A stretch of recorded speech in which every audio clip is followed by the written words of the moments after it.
In today's video, I'm going to teach you how to get the image URL from a file in your Squarespace library. If you're planning to share an image online, having the URL handy is quite useful. Whether you're creating a hyperlink to an image or need to use it elsewhere on the internet, knowing how to locate the URL can be a huge time saver. Now, let's get started. First, navigate to your Squarespace website. I'm assuming you're already logged in, as this will save us a step right off the bat. Once logged in, you should see your main dashboard in front of you. This dashboard is essentially your command center, where you can control and configure various parts of your website.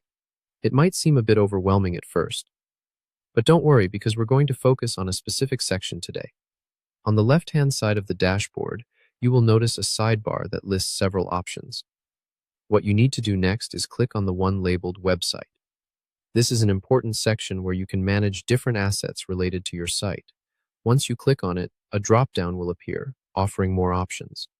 From this drop-down menu, select Assets. When you click on Assets, you will be taken to your asset library. This is basically a repository where all your files are stored, making it the perfect place to manage the images you have uploaded.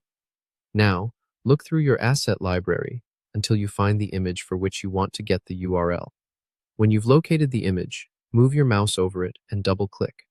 By doing this, you're signaling Squarespace to open further details and settings related to this specific file.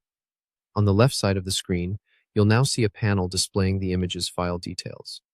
This panel contains useful information such as the file name and type. At this point, right-click on the image itself. A context menu will appear. From this, select the option that says Open Image in New Tab.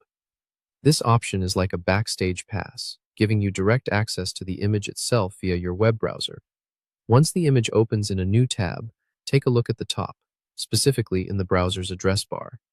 Here, you will find the image's URL. It typically appears quite long, and the image URL can sometimes include a content type suffix. You can remove the extra content type portion if you wish, as it's not always necessary for sharing the URL. And there you have it. Now, along with having the image URL, you can decide to save the image on your local file system as well. Just right-click on the image again and select Save Image As to store a copy directly onto your computer. Congratulations! You've successfully retrieved the image URL from your Squarespace library, equipping you with both the knowledge and the image URL to use as you see fit. Thank you for watching, and until next time, happy building.